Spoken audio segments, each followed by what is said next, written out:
بن عروہ کو شہید کر دیا گیا ہے۔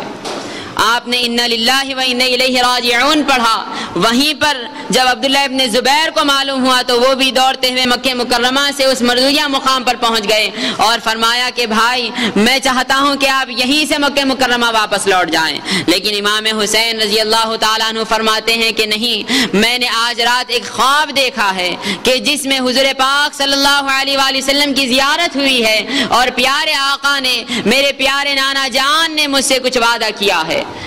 تو حضرت عبداللہ ابن زبیر نے پوچھا کہ وہ کیا خواب تھا، ہمیں بھی تو بتائیے۔ تو آپ نے فرمایا کہ نہیں، جب ہم ہمارے رب سے مل لیں گے تو تم خود خواب کو جان جاؤ گے۔ یہ کہہ کر آپ کوفہ کے لیے روانہ ہوئے۔ جب آگے بڑھے تو راستے میں حر کا قافلہ ملا، یعنی یزید نے ملک شام سے حر کو 1000 کا لشکر دے کر حضرت امام علی مقام رضی اللہ تعالیٰ عنہ کو روکنے کے لیے بھیج دیا تھا۔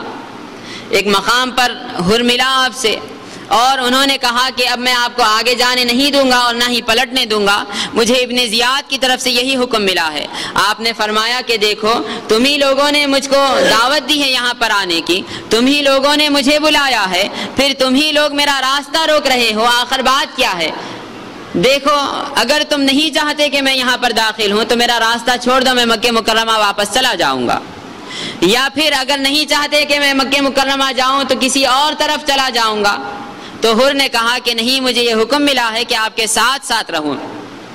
تو فرماتے ہیں آپ وہاں سے چلنے لگے تو نینوا کے مقام پر آپ پہنچے، وہاں کی ایک بستی میں رکے، تو وہاں سے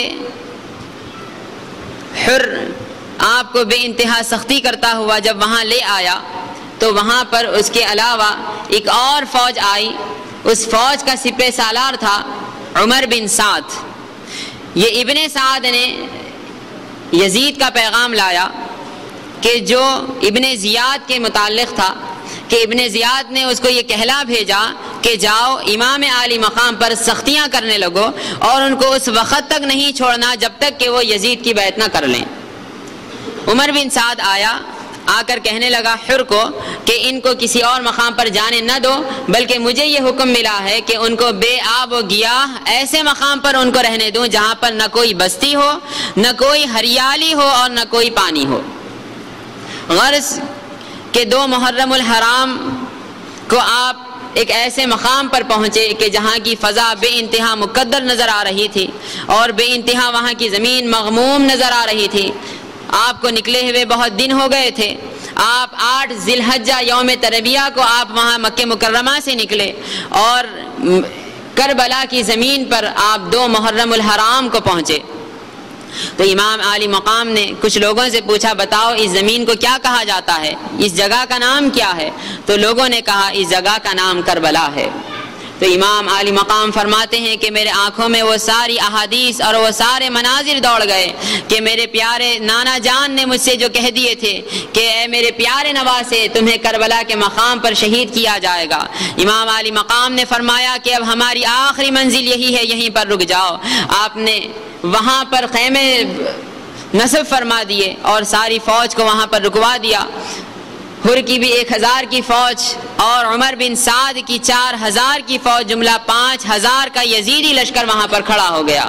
امام علی مقام بات چیت کرتے رہے لیکن کوئی نہیں سمجھتا تھا۔ غرض کہ جب 7 محرم الحرام ہوئی تو انہوں نے امام علی مقام پر پانی بند کر دیا۔ بعض روایتوں میں تو یہ بھی آتا ہے کہ 2 محرم الحرام ہی کو امام علی مقام پر پانی بند کر دیا گیا۔ ایک مرتبہ ایسا ہوا کہ پانی کی بے انتہا شدت سے امام علی مقام نے حضرت قاسم بن حسن رضی اللہ تعالیٰ عنہ کے ہاتھ میں جھنڈا دیا اور فرمایا کہ جاؤ جا کر پانی لے آؤ۔ تو آپ 30 سواروں کو لے جا کر پانی لانے میں کامیاب ہوئے، لیکن اتنے پانی سے کیا ہوتا تھا؟ امام علی مقام کو چاروں طرف سے گھیر لیا گیا۔ امام علی مقام کو نہ پیچھے جانے دیا جا رہا تھا اور نہ ہی آگے بڑھنے دیا جا رہا تھا، نہ ہی کوئی مصلحت کے لیے تیار وہ لوگ ہو رہے تھے۔ وہ لوگوں کی صرف یہی ایک بات تھی کہ یزید کے ہاتھ پر بیعت کر لو۔ امام علی مقام نے فرمایا کہ ایسا ہرگز نہیں ہو سکتا، کیوں کہ یزید بے انتہا میرے نانا